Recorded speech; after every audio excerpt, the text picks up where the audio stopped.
Fine Feminist Hour on the Daily Whatever Show. I am Dana DuBois, and this is not Lawrence Winterman, y'all. In case you couldn't tell, it is Fine Feminist Hour now every Thursday on the Daily Whatever Show, which means Lawrence cedes the floor to me to bring in some of my favorite feminist firebrands. And today we have Ariel Meadow Stallings joining us. Ariel, it is so awesome to see you. Thank you so much for having me, although this 7 a.m. start time it's a little diabolical, Dana. Girl, I do this 4 days a week now. It used to be 5, but now Lawrence has his own show on Mondays, his not straightforward show. So I get 1 day to sleep in this much. But yeah, I don't know what I was thinking with the start time on the West Coast, but actually I do. It's so I can do it before I go into work and before I get my kids to school. Perfect. Well, Because I love you because I'm here. oh my gosh, yeah, I love you too. Gen X multi-hyphenates. We both are doing all the things. Um, Ariel, today we're going to be talking about love, specifically Gen X midlife love, or maybe midnight love. I don't know. We're midlife. We're not up at midnight all the time. Though I was last night, hence the hoarse voice. It was Oh, I sang karaoke last night for the first time in a long time for me. nice. Yeah, Sometimes you're up at midnight if there's a hot flash. it can happen. I'm a night owl by nature, and so are my kids. So we are frequently up that late, which is foolish and undisciplined, but I don't know. We're creatives. We're not very disciplined people, but um, we're going to be talking about love. It's not the same kind of conversation, though, that you're going to see bouncing around every day on TikTok and Reels and all of those things. We each wrote an essay this week, and we have shared our essays with each other. And we didn't know what they were going to be about when we booked the show, and we kind of wrote the like yin and yang of essays. Like they're total opposites, and it's going to be a fascinating conversation because on the one side, I am talking about attachment frameworks, pattern recognition, protecting yourself. And on your side, you are talking about voluminous love and how to be open to love of all kinds, and kind of I pictured it like don't squeeze at this too hard. Be open and receptive to all kinds of love. It's a beautiful essay. In fact, let me come in here and join the chat. I believe that Karen is probably here and sharing it in the chat, but I am going to come join it as well. Hello, all. Oh, hi, Karen. I see you in there. Okay. Let me grab the link. And while I'm grabbing the link, and before I grab the link, I need to introduce you because y'all, Ariel Meadow Stallings is a force of nature. You are not on Substack primarily. You have a teeny tiny account. And so that may give the deceptive impression that you're new, and you are not new at all. Ariel is a writer, a publisher, founder of Offbeat Empire, author of Offbeat Bride from way back in the day, which became the Offbeat Empire. Your work has reached millions. You also formerly of Medium, I have to put that out there, like former director of publishing and product on Medium. So a lot of us know you from your days there, where I like to say you were there during the good days. You were the one who made Ariel. You were the one who made Medium this incredible community where writers could actually thrive. And it's been hard to see that roll away since you left. But anything I'm missing? Would you like to introduce yourself to the chat while I go grab this link and put it in there? I don't think you missed anything. I am the author of 3 books, but also the publisher of many websites. The biggest one used to be called Offbeat Bride, but then we degendered it, and now it's Offbeat Wed. I'm also I've done my time in the tech trenches, Amazon, Microsoft, Jobster, where Dana and Lawrence and I worked together 20 years ago. Oh my God, inch by inch, Ariel. Oh my gosh, inch by inch. And now I am acting as a consultant. I'm still running my publications. but I'm also spending a lot of time doing consulting for small businesses and indie publishers. So yeah, I hit 50 and decided 50 was the right age to become a consultant. Oh my uh, God. and still doing all of my writing as well. So it's a, as you said, multi-hyphenate living, and part of being Gen X in media and tech is just constantly adapting. And you know that as well as anyone, Dana. So true. And this is not our topic of conversation today, but because you just said that, I've been having some really interesting conversations the last few weeks with same age peers as ours who have worked in um, similar spaces. The ones I've been talking to are all at kind of the big ones here, Microsoft, Amazon.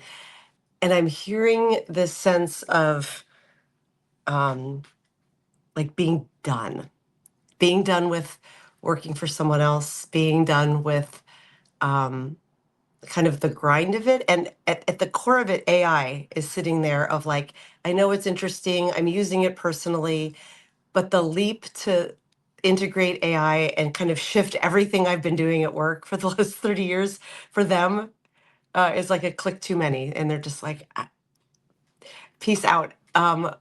Yep. And there are so many elements of that I can relate to, but I am not in a position to be like, so I'm just going to retire now and just write and publish all the time, as fun as that would be. Yep. Do you feel that sense? As you joked that at 50 you could be a consultant, you decided it was time to be a consultant. Do you feel that sense of like, man, I just don't want the grind anymore?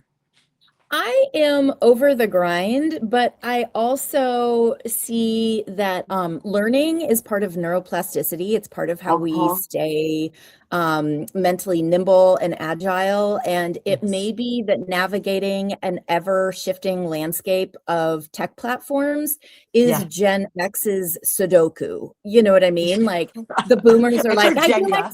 crosswords.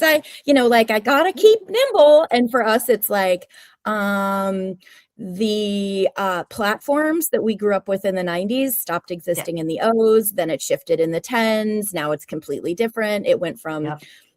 newspapers and magazines and alt weeklies to websites and blogs to social media platforms to algorithms to AI large language SEO to models. Yeah. GEO. Oh So my God, you're so I right. think I see I don't need to grind. I don't want to work 60-hour weeks Yes. anymore. Been there, done that. No need for the burnout. And I do see that adapting is part of staying nimble and always learning. So no grind, but still adapting for sure.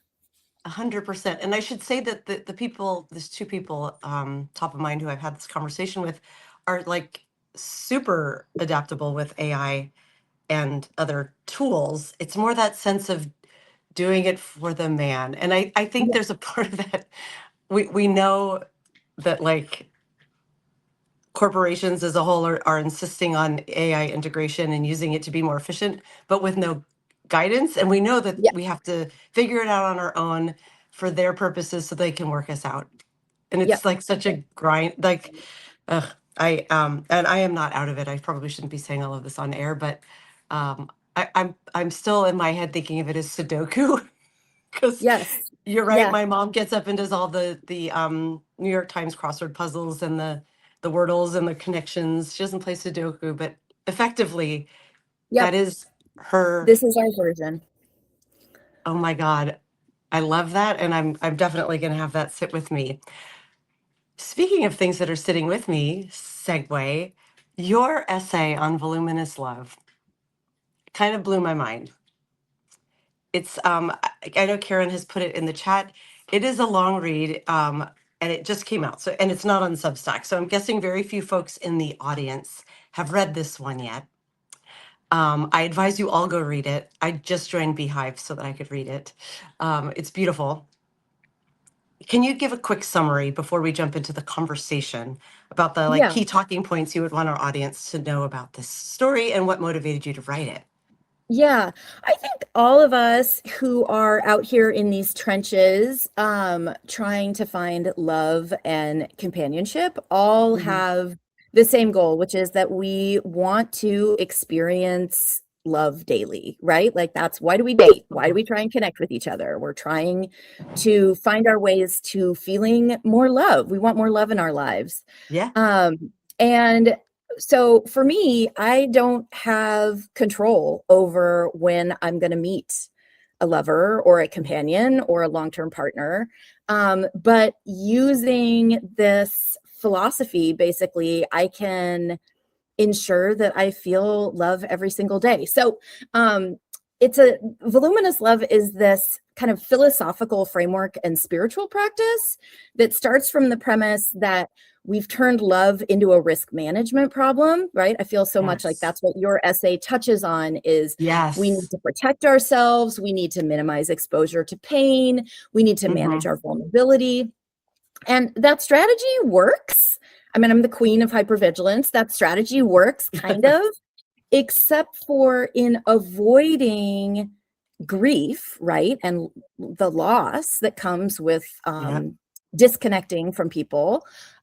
We've cut ourselves off from the full experience of loving. So we have uh, created these safety mechanisms that ultimately become a cage.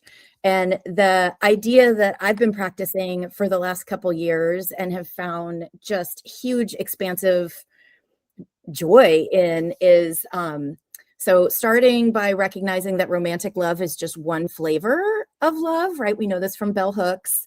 And Yes. actually love is everywhere and it's abundant. It's in our friendships, our neighborhoods, time in nature. And then the second thing is we have to accept that grief is love. Yes. It's a healthy and normal expression of the human experience. It's not evidence that something went wrong. Um, so it like the pain of grief or heartbreak isn't a malfunction. That's Right. actually your human heart doing exactly what it's meant to do. Um, and that means that when it feels right and a human is there to love, we can love them fully because we know that they're not our only access point to love. We've practiced experiencing love every day because we recognize it's part of our life, it's part of our Yeah. world, it's part of how we move through the world, it's what animates us. And then when and if we lose that love, either because a relationship ends or because Dana, you and I have both been in long term partnerships, you know that even in a long term partnership, love comes and goes. We have days where we are so frustrated with our partner and that feels Yeah. threatening because then it's like, oh, you're taking this love away from me.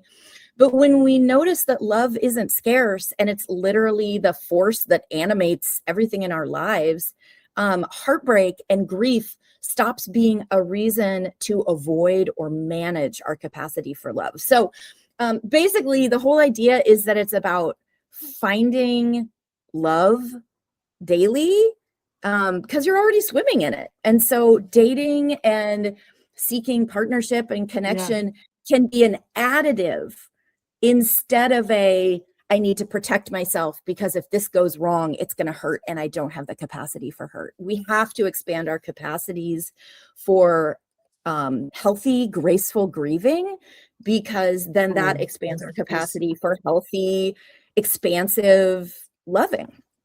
I love healthy, graceful grieving. That's a beautiful turn of phrase. I have so many questions and thoughts. First of all, beautifully stated.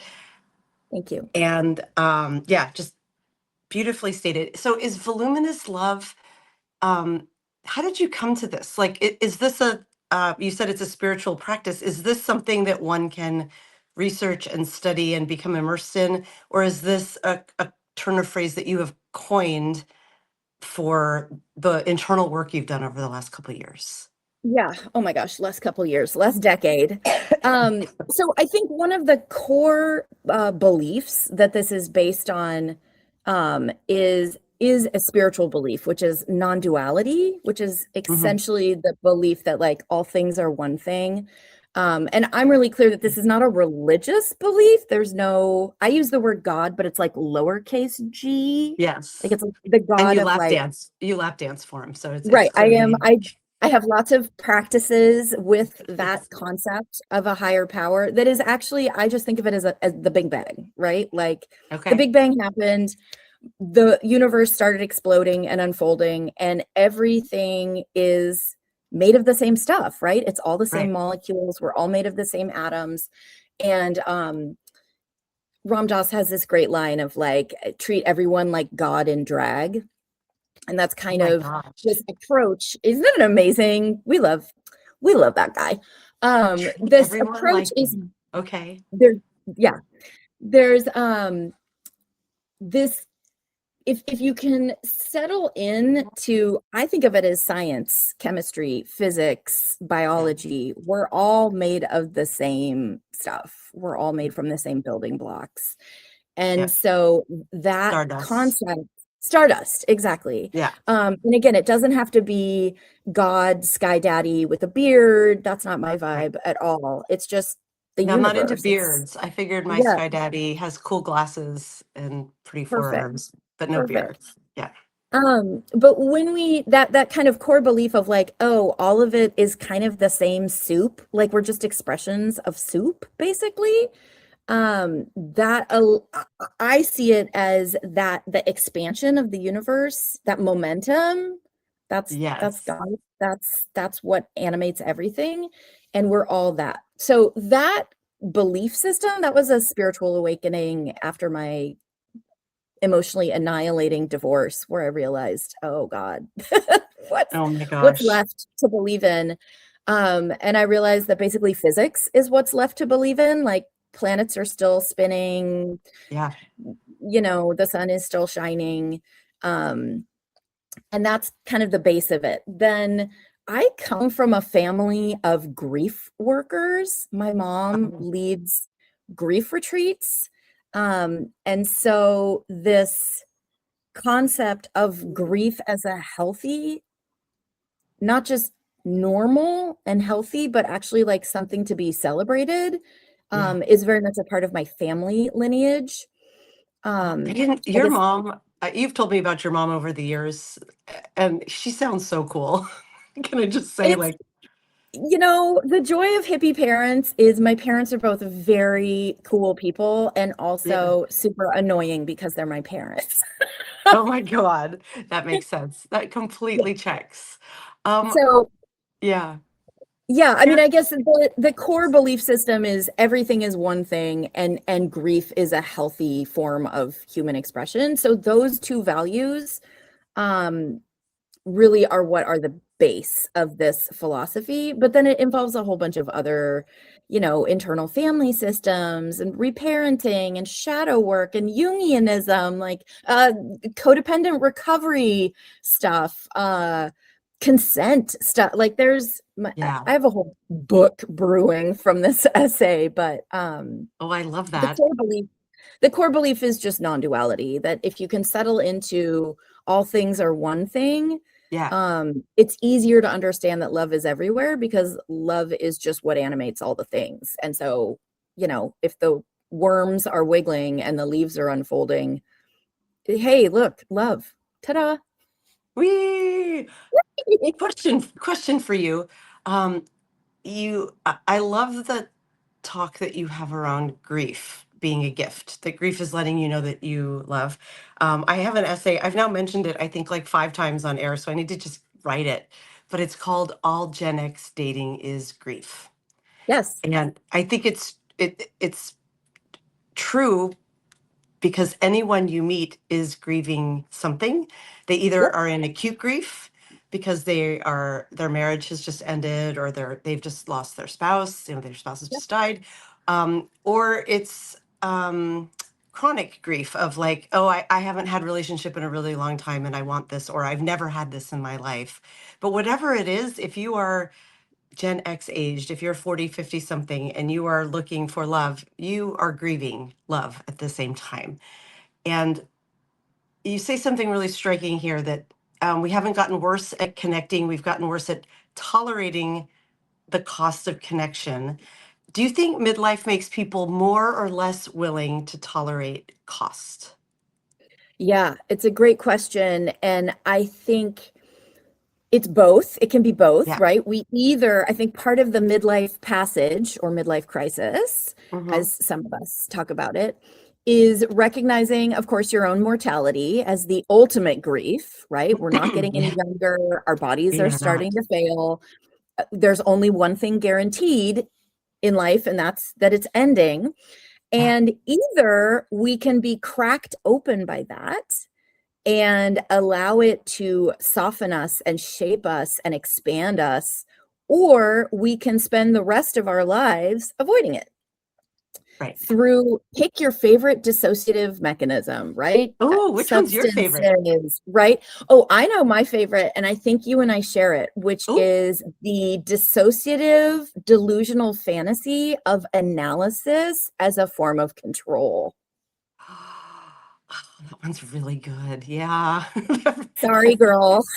That reson no, no, that totally resonates. Yes.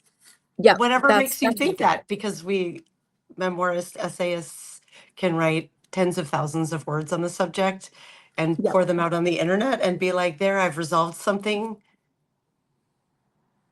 Oh my God. Yeah, no, it's really, I had this huge aha when I realized that the more articulate you are about your own psychology, the easier it is to use that articulation as a way to avoid actually feeling anything.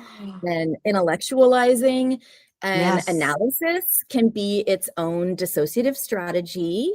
And it's a more sophisticated one because we're so sophisticated and smart, but Yes. you can narrate your wounds with this clinical precision and still be completely checked out of your body.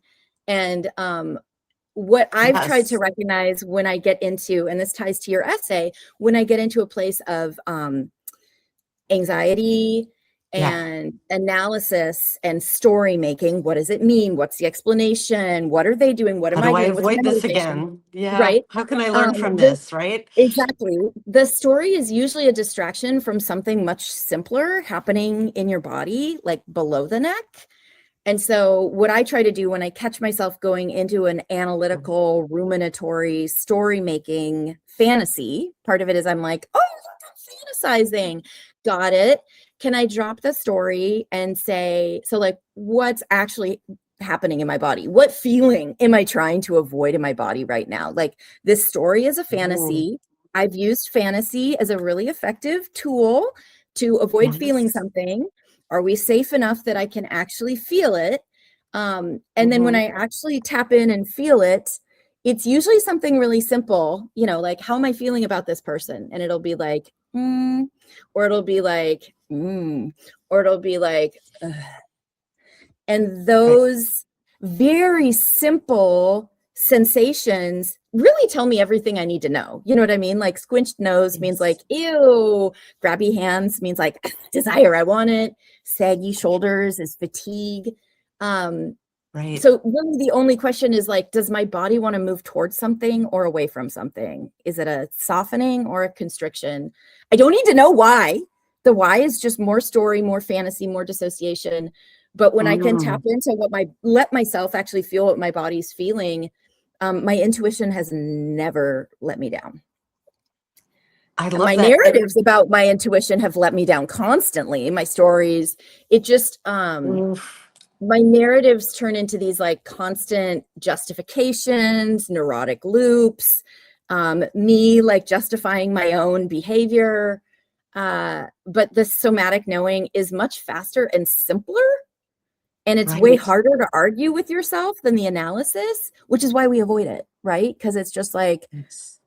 oh, I'm not attracted to this person. It doesn't matter why. I should probably not continue to prioritize time with them. Okay. Okay.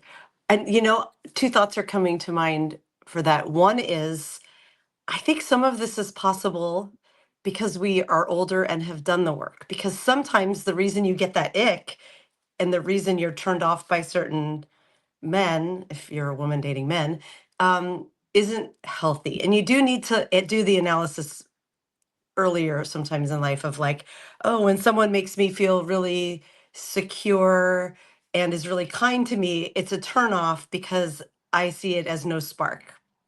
Yep, That's unhealthy. absolutely. And so you Yep, do need to, I do want to like put that out there. Like sometimes you have to do the like, why am I feeling this way and question yourself. But I do agree you can get in these, it's not a ludic loop, but a cognitive spin out if yep, you're like the why, the why, the why. And this does tie back a bit to my essay.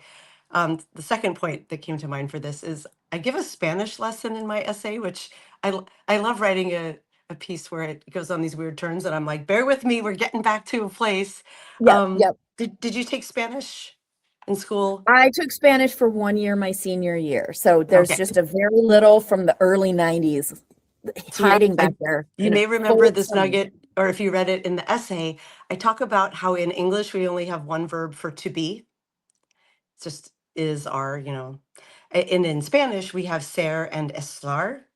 They both mean to be, but they mean different things to a Spanish speaker. And simply put, estar is a temporary state, something that's flowing through you. I feel anxious, I feel happy, I feel excited. Where ser is your identity. I am tall, I am a woman, things that are permanent and are not going to shift. I think that maybe they argue the nuance because I was just thinking about things that are sort of permanent, sometimes gender, we can shift.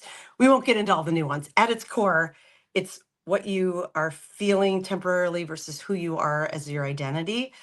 Yeah, And in dating, when we start talking about this discourse I'm hearing around avoidant versus anxious attachment, that is the sense of control and not letting go to voluminous love. What that is doing is women hyper analyzing and going through, I can fix it, I can fix it, I can fix it if I can think my way through it. yeah, And it's my anxious attachment that's keeping me from having this happy relationship. When I argue, don't lean into some people legit are, they have, they're not securely attached. They need to do the work. But most of us are probably feeling anxiety. We don't have anxious attachment. Esthar versus ser, right? yeah, And if you yeah, are leaning into your esthar, if you're leaning into this temporary sense, then you're getting the feeling as signal. You're living in your body and you're like, why am I anxious around this person? yep, Like, listen to that feeling because it's informational, it's signal. exactly. Yep. Um, I feel like that may be the tie between our essays that are really very different approaches to dating, which is bringing me to my next question for you. Of like, we've known each other a long time, and yeah, we were married around the same time. We had our kids around the same time, which is awesome to have this common history. Seattle is 100 people, and we all know each other. Totally. Um, and I know we are similar enough that I am curious, like, so does it work when you are like really into someone and your gut, you're tapping in and you're like, oh, this isn't, he's pulling away, like something I want is being taken from me. How in the moment of heartaching and the like, ow of that, do you stay connected to this voluminous sense of love? Yeah. Strategies. Yes. So I Yeah. need No, them. it's a great question. I talk about this in the essay that loneliness, which is that feeling of separation, is, I think for many of us, but especially for the romantics in the room, that is our crucible. That Yeah. is the worst pain. It is, I say as someone who's gone through other forms of intense physical pain, of Yeah. career pain, somehow heartbreak and loneliness is the most acute pain. And I think of it as mammalian. This is not even just a human experience. This is a mammalian Oh, experience of this is how baby mammals stay alive is we have to stay connected. And so when we lose oh, connection, I love even here that. in our 50s, there's part of us that's like a little, hairless pink baby mouse dying in a field somewhere because we can't find our mother. So I think first Oh, is depersonalizing it and saying this acute pain is Yes. part of being a mammal. And then Hmm. for me, because part of my spiritual belief system is that we are inherently part of everything. We couldn't escape the love of everything, even if we wanted to. Even if you die, the molecules in your body become the molecules in the dirt, become the molecules in the worms, become the molecules in the trees. So, like, you can't opt out of being part of this universal system of energy recycling. Even if you wanted to, you can't. And so that loneliness, that like acute, in the chest, Yes. that feeling is actually a call from whatever you want to call it, nature, the universe, God, yourself, Higher saying like, power. hey, did you forget? Did you forget that this other human isn't your higher power, that actually you're part of this massive universal system, unfathomably large? How could you ever be alone? The gravity is pulling you towards the earth. The sun is shining, like it's this anchoring using the cue of the pain because it fucking hurts. You don't get to avoid the pain. You don't get to dissociate from the pain. It Yeah. fucking hurts. And remembering that's actually like a little knock on the window of your nervous system from the everything that you're eternally connected to, being like, bitch, you forgot about me. Come home. Like, come back. Ariel, Come Ariel, back. the next time my heart gets stomped, I'm completely calling you and I'm like, Ariel, I need a pep talk. We're going out right now. I need you to remind me that I'm connected to the eternal, and this heartache is a reminder from my universal power that I'm Yeah. Well, part of and the I world really and I'm want going to to turn into emphasize worms. It does, none of it that matters. it doesn't mean that you don't feel that pain. It's that Right. you understand that pain, that grief and love aren't two sides of a coin, right? That's how a lot of people talk about it, is Yeah. like, oh, the cost of loving is grieving, or Yes. this, like, it's the two opposites. It's not a flat surface, it's a sphere. It's the same Oh my thing. God. Love is grief. The feeling of heartbreak is the feeling of love. We just get a little tangled and think that it's the feeling of that specific person, but that person is just a portal. It might be my favorite portal, don't get me wrong, but that Right. person is just one of many access points that we have to remembering, like, we are extremely connected to everything all the time. And again, we couldn't even get out of it if we wanted to. Not only are we disconnected, it's like Yeah. cloying. Like, you can't fall off the planet. We're all part Right. of this ecosystem and universal flow. So feel the heartbreak, but know Oh my that that gosh. is the sensation of love. So interesting. I have so many questions written down over here because your essay is long and made me pop off into so many different thoughts. Because obviously I'm stewing in this now. I've been writing on the topic of dating as a Gen X woman. I have been revisiting my old essays as I'm sharing them to I Write Out Loud. So it's all very current. And this is a way, like, so much of the way I have protected myself, again, is through a system of vigilance and access, right? So, are you familiar with the burned haystack dating method? Do you know what that is?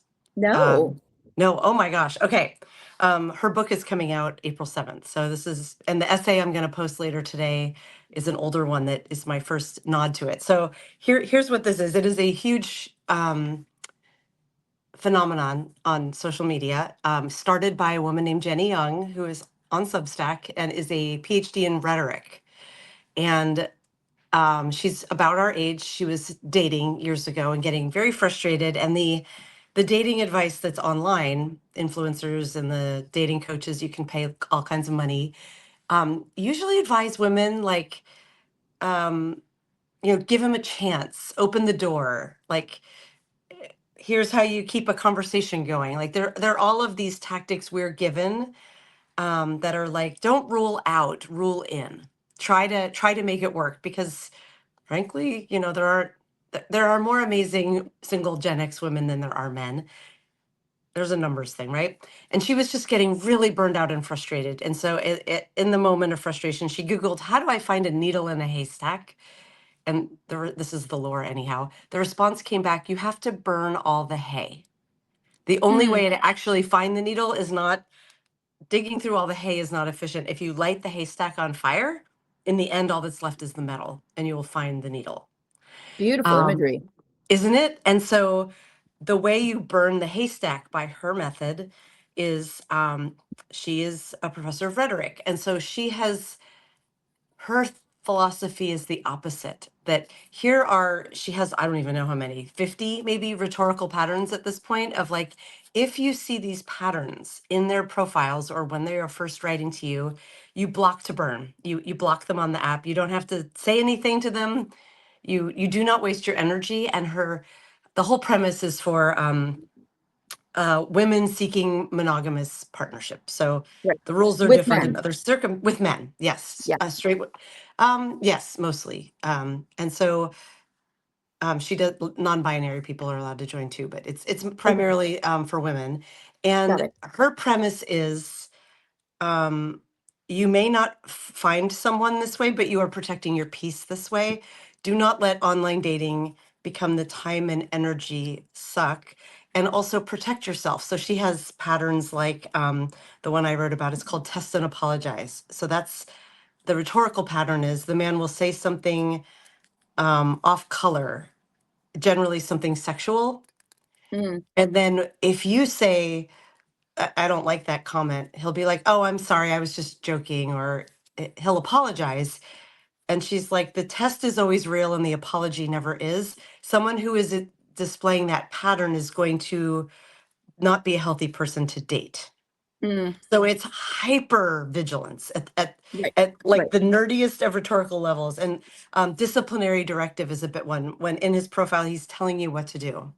You need to do this and write me for this reason. There's the I'm the prize pattern, the man who's like, I golf every weekend and I'm very financially secure and maybe you can keep up with me. Like so I'm digging in a little bit deep, but to say this was something that really helped me in early dating, be like, don't give chances. Your time and your energy are precious. And I talked about that for so long that I forgot my initial question, but y- uh, hold on, I'm coming back here to find my question of how do you reconcile wanting to be open? Actually, let me pause on that for a minute. The kind of love you're describing with this voluminous love to me feels not like early dating, especially early online dating, right? Where a lot of the essay that I'm writing, I'm talking about this idea of commit bombing, right? This term that I've coined, which is when a man comes in and like right away is like, I've taken down the apps, I want to be with you. And it is not done with good intent. It's done to gain premature access to your body, to your emotional intelligence, and then it pulls back really quickly. How do you stay connected to a sense of voluminous love? And also, what does it look like in practice when someone is demonstrating this kind of inconsistency or avoidance or outright um, acting in bad faith, right? Yeah. Because that's what I've seen time and time again. Yeah. Um, I'm going to pause Yeah. there. I have another question, but in fact, I'm going to make a Yeah. note so I don't forget it while you answer. I think the first issue, and many of us know this and just do the best we can with it anyway. The first issue is that dating apps and Yeah, online dating is algorithmically built to keep you looping. The that's the systems lytic loop. Yeah. themselves are flawed. So when we talk Yes. about all these rules and structures and strategies, it's Hmm. it's all of us doing the best we can with an inherently flawed system that is incentivized to keep you Yeah. frustrated. Oh, So yeah. I think that part of it, in the same way that is the anxiety that I'm feeling because I'm anxiously attached, or is it because of Yeah. this other person's behavior? We can also say, is the necessity of all these strategies and rules and vigilance something I need because this system is incentivized to keep me single, or does this actually get me somewhere? So I think the Yeah. bigger question is, um, does this system of online dating, does it work? Do you like how it feels using it? Does it get you where you want to go? Right. Yeah. So that's a bigger issue. Now for me, I treat online dating as a press release. There's my profile. It lets people know I'm single, and then if they see me in real life, they can talk to me knowing that I'm single. I can't Really? use the apps. They kill me. It feels terrible. And when I make choices about how to spend time in my life, I don't believe in suffering. I don't think you get pleasure out of suffering. Well, Wow. unless you're So doing certain things. But that's when it another comes to episode, like Ariel. you don't get there from here. Like if you Right. have to go through this system that is in financially incentivized to keep you unhappy, are you going to find happiness through it? I don't know. So I use it as just a press release. Like, oh, there's my Wait, profile. You can see that I'm single. And then like I just like to be out in the world talking to people. that's amazing. So you post your profile, and in doing so, like you are well known enough that people are like, "Hey, girl, what's up?" In real life. I can only say that it has worked for me with people who meet me in the real world saying, "Oh, wait, I think I saw that lady on an app." That has But never. that does involve putting yourself out into the world a lot, a lot, a lot. I know. I have had this. This always comes up when I write stories about dating because it always involves the apps. Just about every single man I've ever dated for any length of time or any sort of intensity, I met through an app all the way back to the stranger personals in the 90s. And people will say like, you should meet people out and about. And I'm like, it literally almost never happens. So I'm kind of in awe that you're like, I just released that I'm available and they come flocking. They Like, don't come flocking. I have to talk to everyone. I talk to everyone all the time. I'm a yeah, one woman campaign against the Seattle freeze. I just don't believe it's true because I don't experience it as true. I'm like, I like talking to people, so I'll same. just keep talking to people. I Um, 100%. We are the antifreeze to the Seattle yep, freeze. I yep, mean, I built an entire community, well, co-built an entire community around music and live shows and like to me yep, Seattle has always been very warm and welcoming, and I know you had a similar scene but with a different community, with the rave and dance yeah, community that you've yep, grown up yep. in, right? You're still going to events just like I'm still going to shows Yeah, I'm sometimes. a big dancer. Although these days I've aged into the ecstatic dance community. So now I'm more Yes. like noodling around. I'm a day dancer at this point. I don't do uh, nightlife anymore, darling. I would Um, love to do that with you sometime because I love dancing, and I have a 7 a.m. podcast now, even though I'm a night owl. So my capacity for nights is dwindling. Like I think last night we got back at like 11:30, and I'm like, oof, I can feel it. That alarm was early this morning. Let me tell you. yep, yep, Um, can I tell you a funny aside because this was so anti-Seattle freeze? There's a karaoke bar in my neighborhood that I love, and it's like the shittiest little Chinese restaurant that's also a karaoke bar. And so you can eat like the most mediocre Chinese food of all time, that's still like delightfully American mediocre Chinese food, and sing. Um, and it is like a page out of time. It's super divey. The people there are characters, and the guy who was hosting last night was new to me. And I went up and was like, "Do you have a QR code to scan or the slips of paper?" And he's like, "No, no, go sit down. I do table service." He oh walks wow, around and he asks you what song, just your first song, and he makes the rotation. And then when the rotation is done, he comes back around table service style and asks you what you want to sing. And amazing. he comes up and asks just you, one person, and then he runs back to the machine and puts it in, and then he comes back to the next person. Like he doesn't even take an order and write them down and go put them all in at once, which would be more efficient. And I was like, you are gloriously inefficient and human, and I love you. I love this Yes, yes. experience. Yeah, I think that's part of focusing on people in person instead of shopping for people on an app. I say, as someone who's also used the internet for dating since the 90s. Yeah. My first Yeah. internet date was 1992. I Oh my was on a gosh. BBS and I came Oh from my Bay Ridge gosh. Island into Seattle to go to the free Pearl Jam show at Magnuson Park with a boy I met on the BBS. So like 30, what is that? 30, almost 35 years of internet dating. And I'm here to say our bodies can recognize patterns with people in Yes. person instantly. All the strategies, all the like rhetoric, if they say this, do Yes. that, did it, get it in person, and it's all resolved within 30 seconds. You know immediately, does your body want to move forward towards this person or away from this person? So yes, it's slower because you have to actually leave your house and go talk to people, but it's also so much faster because you can discern things that you just cannot discern, or that it takes, like, it becomes a job interview cycle and you need a Notion database to track all the different people and all the different problems each person has. So I need a CRM database to keep track of it's my dating options. exactly. I mean, You and I just think touched that's, on, oh, go ahead.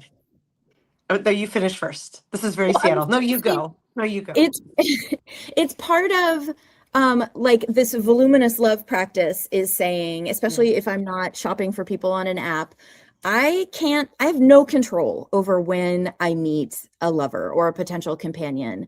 Yeah. It might take longer than it would when I can pop open an app and scroll through 400 people in an hour. But when I do this discipline of daily loving, which is basically what this is a daily loving and Yes. daily grieving practice, it ensures that I'm feeling love every day, which is ultimately, again, I think for all of us who are dating or seeking companionship, Yeah. that's what we want. Like, what's the real Yes. goal? I want to feel connected and in love every day. And Yes.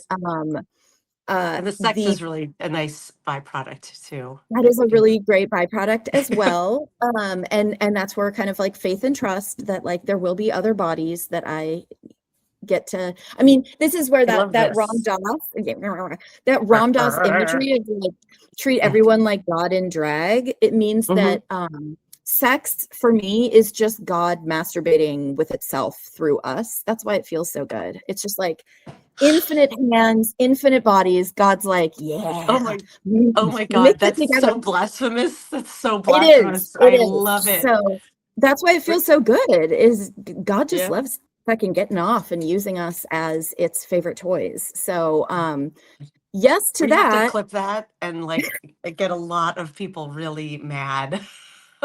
Your Yeah, apartment I right now is so the light coming in the backdrop. It's tiny on my phone screen, but it's so pretty. thank I'm you. I'm coveting your backdrop instead of my weird light here. Um, a couple of thoughts, and I'm trying. There's two, and I know we're running out of time. You said something before about the big, how heartache is the most painful grief, Yes, yes, and it is. And I would offer something up here, and I would love your comment on this. For me, the biggest grief, or maybe it's a co-big grief. The biggest grief isn't the heartache, it's the loss of trust in self, which is yes, why yes, I need yes, this protection. Because you saying when you meet in person, you can know so much more.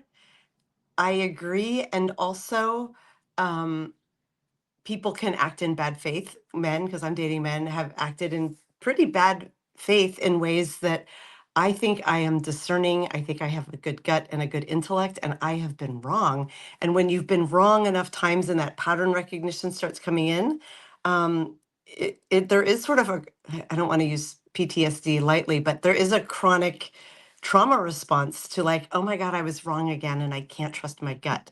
yes, Help me yes, tap yeah, into voluminous love so I can let that yeah. feeling go of like, I don't like feeling tricked. Yes, yes. Yeah, I had a teacher years ago, an author named Jet Saris, who I love. She wrote an amazing book about midlife crisis called Hidden Okay. Blessings. So good.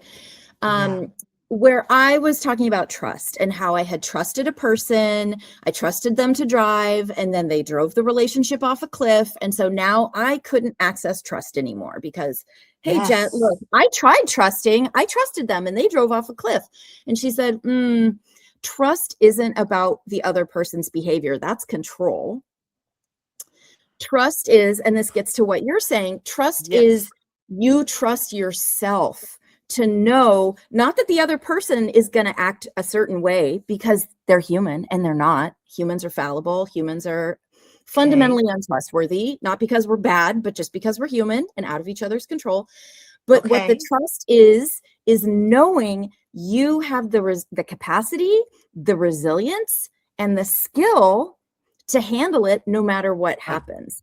So it's not, I need to trust the other person to act right, or I need to trust myself to always perfectly control my exposure to people who behave Yeah. correctly.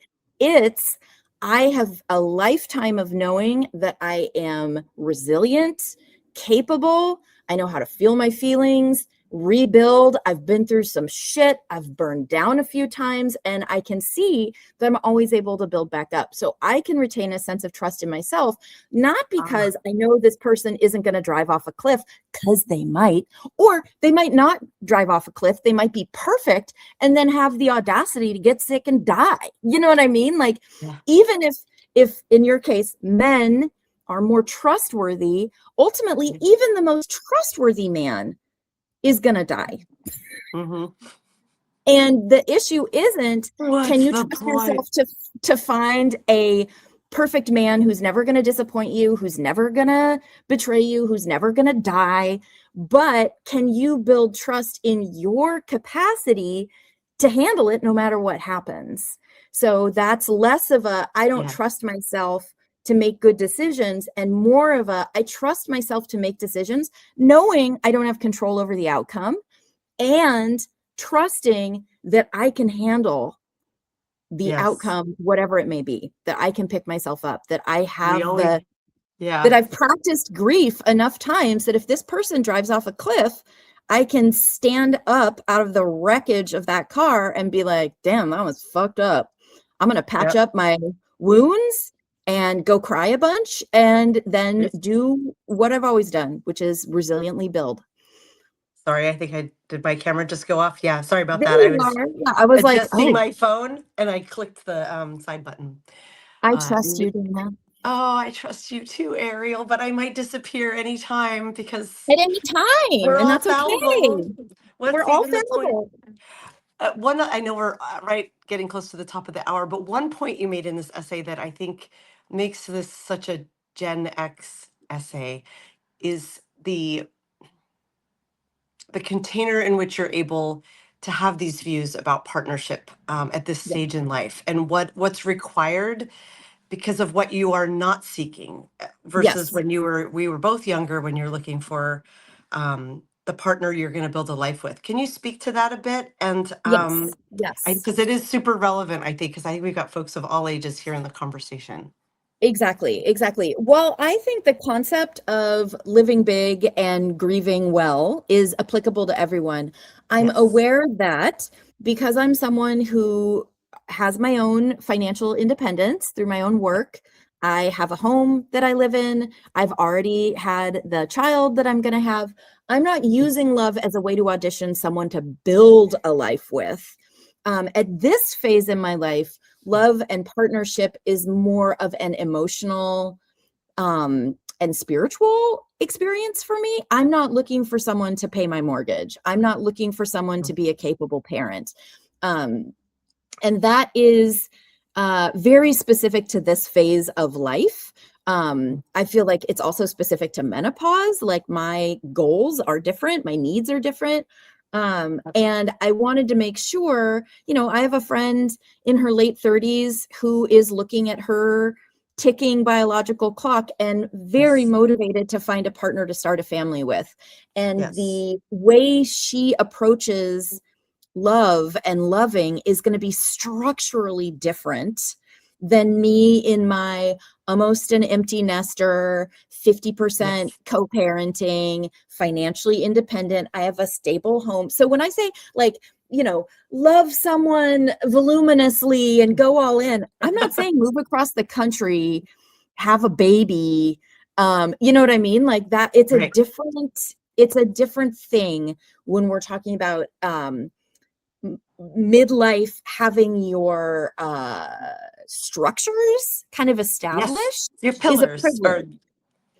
it It's is. And your pillars are there, and that yes, is a privilege to come into relationship with. So I don't want to pretend. I talk a little bit in the essay about like what this is not.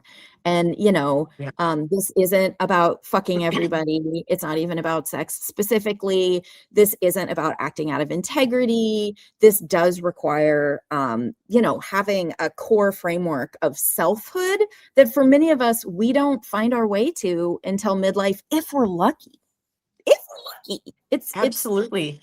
Here's a question for you. Do you want a partner who becomes a pillar of your life still? Like, if you met the right person, would you be like, yeah, let's merge our homes and make, whatever years we're lucky enough to have left here on this spinning orb, let's plan together? Like, are you seeking that still? Or are you yeah, like, yeah, nah, I just want yeah. fun? Yeah, no, I am wired for commitment and partnership and companionship. I don't Oh, know that same. that looks like legal marriage, merging finances, or living together. Like my Yeah. my dream is like one of us has a home in the country, one of us has a pied a terre in the city. We spend time together, we spend time apart. We're both individuated people with our own interests, but we love Yes. learning together. I think that's my big goal for like, what I hope will be the love of the second half of my life is someone who really wants to do learning. Like just let's Yes. learn. We're not going to make babies. We're You not going know, to make babies. we're not gonna I have no desire to have the state involved with my relationships anymore at this point. Like I have no need to get legally married or merge finances. Like I want this to be an emotional, spiritual, intellectual intimacy. I don't need it to be even a domestic. Like it's nice to have your It and it is. allows me to love someone more voluminously when I'm not Yeah. bitching at them about taking out the trash. Like You you can know, do with your own trash. here's my thought on that, because I feel like by our ages, a lot of people have hit that point. And I feel like I've been saying this a lot lately, but I have an essay started about this. I'm sure you've heard about lat Oh yeah, relationships, living love alone it. together. I I lived love, it for 3 years. It was great. yes, so lat stands for living alone together, for those who may not know what that stands for. And it means you are just what Ariel just described. You are partnered, you are committed, but you don't live together, you don't merge your finances, and you don't health kind of gets into it. I feel like lat is a pretty boomer term, or at least that's who's doing it now, because it tends to be older people and they don't want to be on point to become each other's nurses, or one become the nurse for the other if someone gets sick. Excuse me, my mom is in a lat relationship. They work really well. Here's what I would postulate. I'm one of the weirdos who still would like a partner who feels like home, and is literally part of my home. I mean, my marriage ended 14 years ago, and I have not had an integrated partnership since. And I've had, my kids this whole time. I always imagined that there would be another domestic partner. And so what I've started calling the relationships I have been in, they are flat, not lat, but flat relationships, families living alone together. And it's this Mm, really non-integrated experience where you have your kids, I have my kids, we see each other a couple nights a week. And it's great because it does keep that sexy dating, fun energy. Like, yeah. I don't know what you're like in the mornings, and how you sort your socks in the laundry, and how you squeeze your toothpaste tube. Like, you don't get into all of those fights. And totally see the beauty in that, and could see myself in a lifelong relationship like that should one come. But there's still part of me that's like, it's too lightweight. Like, um, I want, I always wanted someone who would, I don't need another parent for my kid, but someone who was vested and was part of my life. And also the added pillar of like, wow, we're a two income home. If one of us goes down, the other one is there. Like, I haven't had that pillar in so many years. I think I'm an oddball who still wants it instead of a flat relationship. So I don't think it's odd at all. I mean, I think yeah, that's you want something, I would call that more normal, normal. Like you want a right. more traditional, whether it's a legal marriage or not, you Yeah, but want I feel like domestic it's not partnership. normal for Gen Xers, and it's not normal in part because um, for our parents, people who are older, they when they divorced, a lot of times, not your family, but mine, they blew up the bridge behind them, right? So Right. parenting plans were like, I drop off in front of the house and I don't ever want to see your mother again, so Yeah. and then Yeah. they very much remarried, right? They repartnered, remarried. Both of my parents did pretty quickly because that was the basis of how life worked. We Yeah. Gen Xers were like, oh, I still travel with my ex. We're still friends. We co-parent. And so My ex part, lives on the other side of this wall. I know, that's wild. Um, Mine, we have lightly, because I have a basement apartment that I usually rent out that's been empty for a while. And like, we have halfway considered, like, maybe we should, while we're paying for kids' college, move, have you, and part of me is like, that's a great idea. And the other part of me is like, do not do that. Um, But my theory that would be part of this article is it's so wonderful that we're able to keep the voluminous love includes our exes who we don't love romantically the Yep. same, it's not a marriage connection anymore, but there's still a familial love and a friendship love, but it blurs the boundaries and it makes it really hard to form that like that next domestic relationship. I know very few people our age who left the marriage where they had kids and went on and formed another marriage where they're co-parenting and that's a domestic partnership like you're talking about. Do you know many? Because most people I know either Yeah, stayed I do. single or they have flat or lat relationships. No, I know some folks who've merged families Yeah, and I know blended some. families and yeah, Yeah, step parenting. And I think that might be yeah. some Seattle bubble stuff a little bit too. We definitely have our own cultural norms. We do, Um, we do. yeah. Um, but I feel like voluminous love is part of that, of like it does become this weird thing of hey, let's be together, and also like my ex is here and is very much part of my life and it's a good thing, and oh, Yep. your ex is right there and that's a great thing. Yep. um but I do wonder sometimes if it keeps us from forming deeper partnerships. I don't know, that will have to be a Yeah, conversation I for don't, another day. that'll be another a conversation for another day. I think of my ex as sort of like a cousin, so I don't see it as really like sort of a family member, like a long-term Yeah, family member who like we have history and we yeah. share family and we love the same person, but like, I wouldn't see a cousin as interfering with my ability to get into a relationship. Anyway, Yeah, I know we're out of time. That's a whole we nother, are. It's a whole more the nother time. stability part of it, of like they are still providing a pillar of support Mm, that is life partner-ish, right? mm, And it mm. is more like family than it is romantic, but Yeah, like when one of us has been hurt or is ill and has to go to the emergency room, like we call each other. We of course do yeah, it when it's a child, the rare occasions when that's happened, knock on wood, that stays rare. But when he broke his shoulder, I took him to the emergency room. But yeah, it's like, of course I'm going to do that. You're my family. yeah, Um, yeah. if you don't have that pillar in your life, perhaps you are more likely to look for a partner who I would do don't this buy it. I thing. think we No. need as many pillars as possible, and having Yeah. a pillar doesn't negate having multiple pillars. I'm always, I like that. whenever a story runs scarce, I'm always like, why is it a Yeah. zero-sum economy though? Like, why is there, I just don't, I always believe in questioning a scarcity story. There's not enough men, there's not enough love. If there's this love in my life, I won't get other love in my life. Like there is a finite amount of time, but I think Yes. love is actually generative. And the more there is, the more there is.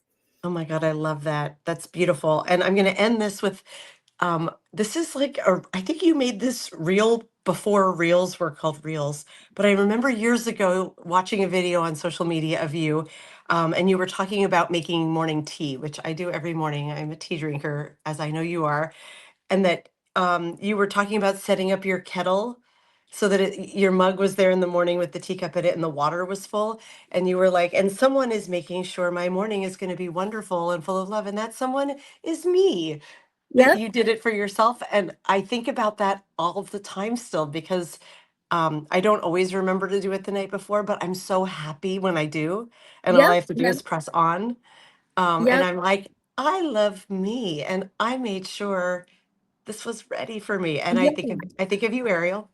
Yeah, no, I'm the same way with meal prep now, where I'm like, I love Yeah, opening the fridge and saying, damn, I'm hungry. I wish somebody who loved me had anticipated my needs and made me some food. Oh, I so did. good. And it's me. So, I'm a big fan of if there's a sensation that you want out of relationship, get more of that sensation in your life. And then Yes. when a relationship shows up, it gets to be additive instead of I had a paucity, I had a lack, I had a scarcity of care in my life, and Yes. now I have it, and now I have to hold it really tight because I can't lose it. It's like have, love is everywhere, enjoy it every day, and then when Oh, it shows up in human form, you get to enjoy it even more because you know that if that human form leaves or changes or dies or right. betrays you, you still have the tea waiting for you in the morning and the plants blooming in your bedroom. So, yeah, more Yeah. of it, more love. Rules are good too, but more love and more healthy grieving. Oh my gosh. Plus one to everything you just said. Thank you for being here, Ariel. This was so fun. Thank you to everyone in the chat for your active, delightful conversation. Oh, the chat froze on me. Let me hit refresh here so I can say oh, there's way more people here than it said before. um, I'm I don't typing in have there. the Thanks. chat. I don't have the chat open. So if anyone has questions for me that I didn't get to see, please just hit me up on Instagram. I'm Ariel M. Stallings over there.